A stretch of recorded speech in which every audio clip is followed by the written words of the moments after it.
Crispy pata naman for today's video. Ayan, so nahugasan na po natin yung ating pata. Nilagyan na natin ng bawang, ng sibuyas, pamintang buo. Kasama na rin dyan yung 2 bay leaves. Ayan, tubig at asin.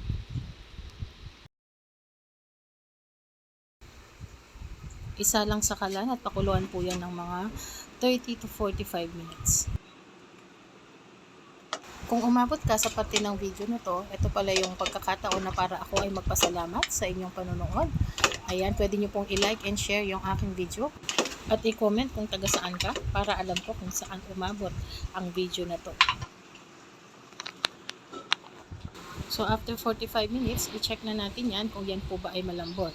So as you can see, hindi po siya lumambot. So kailangan na natin ilabas ang ating pangmalakasang pressure cooker para yan po ay palambutin. Ayan, isa-set natin yung ating timer ng mga 30 minutes. 30 minutes, ayan, yan po ay ating papatayin. Ayan, pasisingawin at saka natin bubuksan. Titingnan natin kung yan po ay lumambot na. So kung kulang pa yung lambot, pwede nating isalang ulit. Ayan, so malambot na po yung isang side, pero yung sa kabilang side medyo matigas pa po siya. So sasalang pa po natin ito.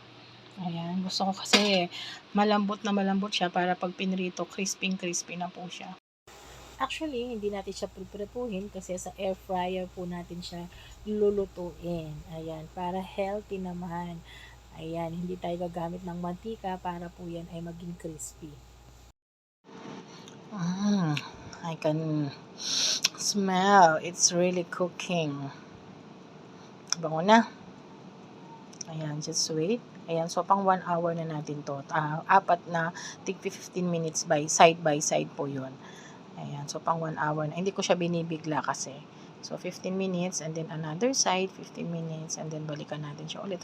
So total of 1 hour. That's it. Yun na po yung pinakahihintay natin. Let me see. Look. Ayan.